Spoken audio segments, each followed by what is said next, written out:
How to use Shazam to find music videos for your tags. Now, watching a music video inside of Shazam is available, but will depend upon your device as well and the type of subscription that you have. In order to watch videos or music videos inside of Shazam, you simply need to head over to the library section and tap on songs. This way, all of the songs that you added in or has been added into your Shazam will be visible. Simply tap on any song or the video that you're trying to watch, and if you scroll down a bit, you'll be able to see a video section that is being displayed.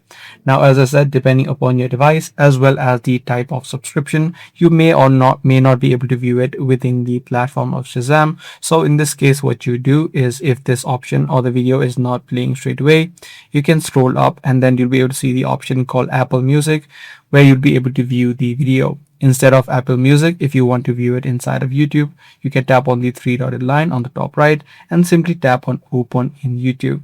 The video will open up on the YouTube app so that you can watch the video straight away.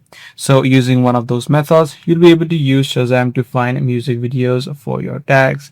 If this guide video was helpful, be sure to subscribe. That's pretty much all for this one. I'm going to see you in the next video.